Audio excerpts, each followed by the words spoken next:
नमस्कार, मैं हूं रोमा और आप देख रहे हैं फोर्थ विजन टीवी। मैं आपके लिए लेकर हाजिर हूं आलमी हलचल का मंजरनामा।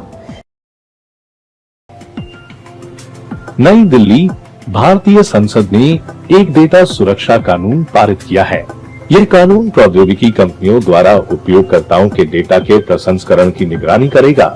दूसरी तरफ इस कानून की आलोचना भी शुरू हो गई है।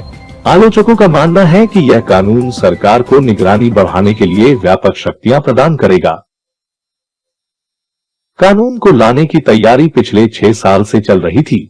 इस कानून में 2.5 अरब रुपए तक के जुर्माने का प्रावधान किया गया है, जो कि छोटी संस्थाओं पर बहुत भारी मानसिक दबाव डालने का काम करेगा। आलोचकों का दावा है कि प्रधानमंत्री नरेंद्र मोदी की सरकार सूचना के अधिकार आरटीआई अधिनियम को कमजोर करने की कोशिश कर रही है, जिसे 2005 में पारित किया गया था।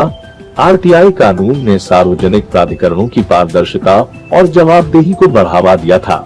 ज्ञात रहे, आरटीआई अधिनियम को कांग्रेस के नेतृत्व वाली गठबंधन सरकार द्वारा लाया गया था।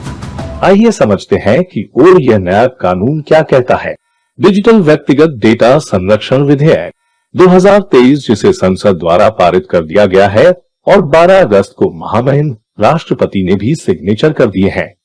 याद रहे, बड़े खिलाड़ियों को इस कानून के तहत अब व्यक्तिगत डेटा को अन्य देशों में इस्तेमाल करने की अनुमति मिल गई है।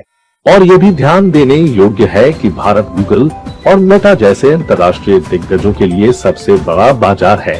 ये भी याद दिलाते चले कि इस विधेयक के पिछले संस्करण ने कुछ चुनिंदा स्थानों पर व्यक्तिगत डेटा के हस्तांतरण करने पर रोक लगाई गई थी।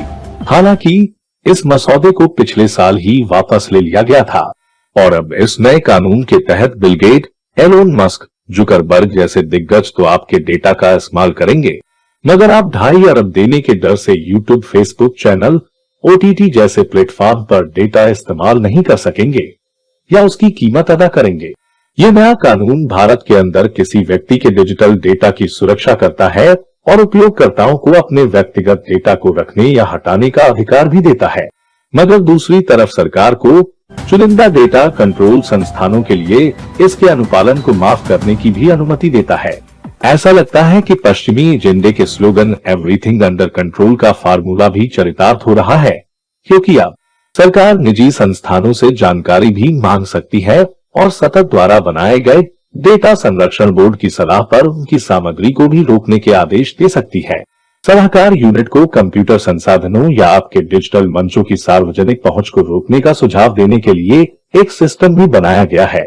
भारत के आईटी मंत्री अश्विनी वैष्णव चंद्रशेखर के वरिष्ठ कैबिनेट सहयोगी ने इस आलोचना को खारिज करते हुए कहा है कि विपक्ष का यह आरोप गलत है, जबकि विपक्ष का मानना है कि नए कानून को अगले साल महत्वपूर्ण चुनाव से पहले एक बड़ा झटका दिया गया है, जिसके बारे में विपक्ष का मानना है कि 24 के चुनाव को मोदी सरकार तीसरी बार जीतने के लिए विपक्ष के प्रचार के पास बचे खुचे डिजिटल प्रचार तंत्र को ही कंट्रोल करना चाहती है।